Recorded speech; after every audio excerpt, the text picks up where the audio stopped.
Number 3. Doping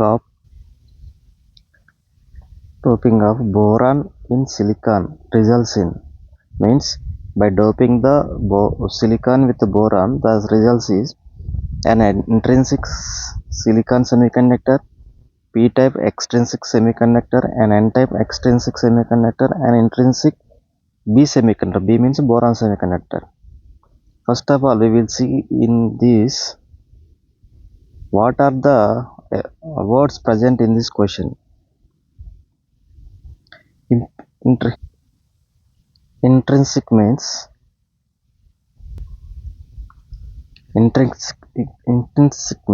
pure. Intrinsic means pure. Extrinsic means impure.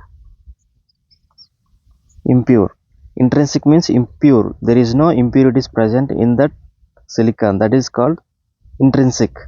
Extrinsic means something impurities added, then that element becomes impure. That impure is also called extrinsic. Pure means intrinsic. There is no impurities. Now come to the, in this he is given the boron and silicon. So now we will boron. Now first, this is the boron element present in the nature.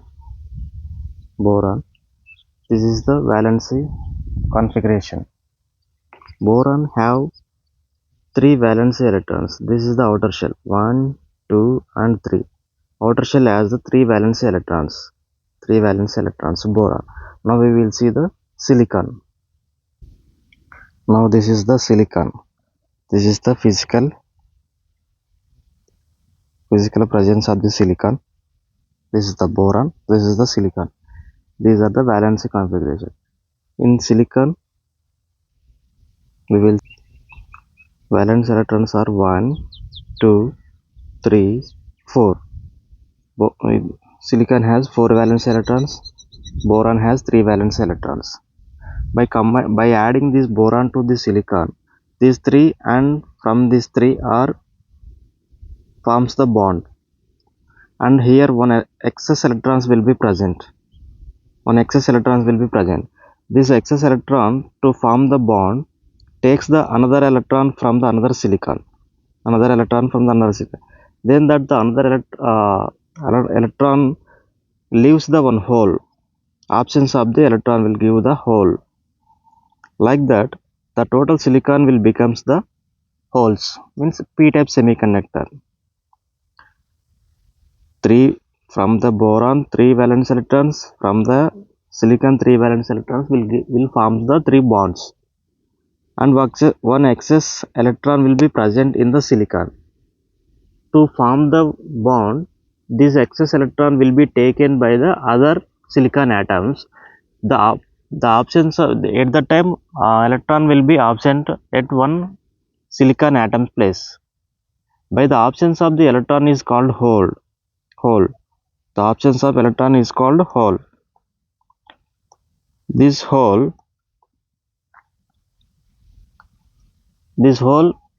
depends on the how many borons will be added to the silicon. So the overall silicon will become the p-type semiconductor. We will see this in pictorial diagram also. So you can see this. These are the silicon atoms. This is the boron. The boron has 3 valence electrons, 1,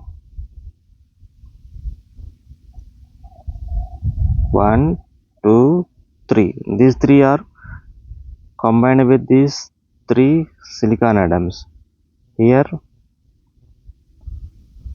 one silicon atom is combined with this. This is the hole. From this is called hole.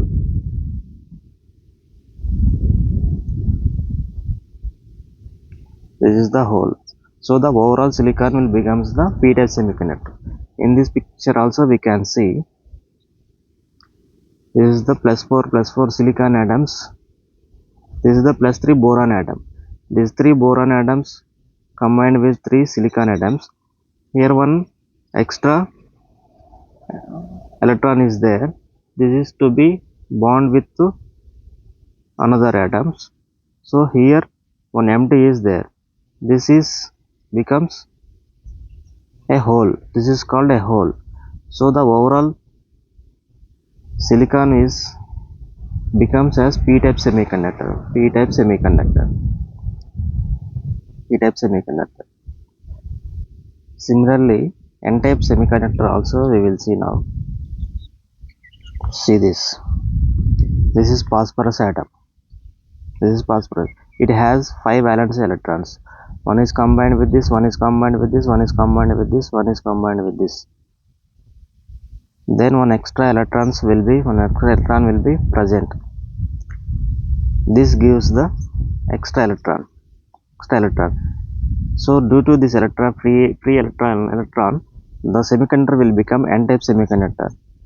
Due to this hole, this becomes p-type semiconductor. Boron gives the p-type, phosphorus gives the n-type semiconductor. So in our question answer is, means we are adding the boron to the semiconductor. Boron means impurities to the semiconductor, means to the pure semiconductor we are adding boron. So that becomes the impure, must be. So our result must be extrinsic only. Impure means extrinsic only. Now we will see extrinsic only.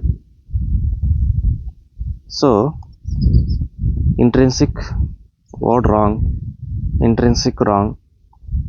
Now extrinsic correct. So boron gives the p-type semiconductor. So the option B is right. N-type is wrong. Intrinsic wrong. Extrinsic only. Adding impurity means it becomes intrinsic.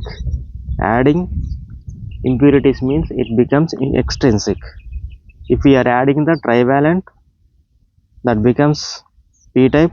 We are adding the pentavalent, that becomes n-type. I will also gives that to you.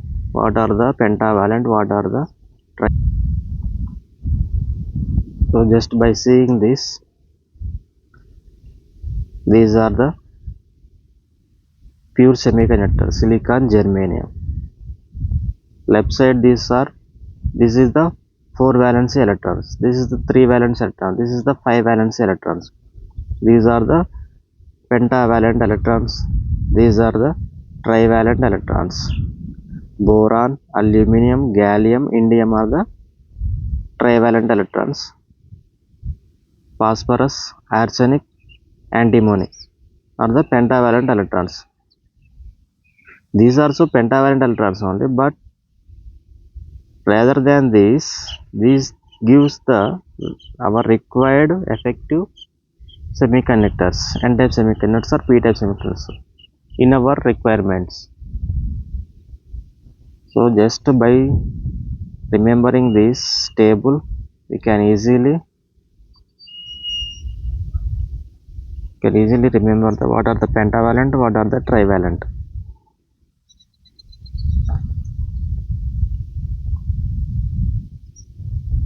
Trivalent, pentavalent, pure.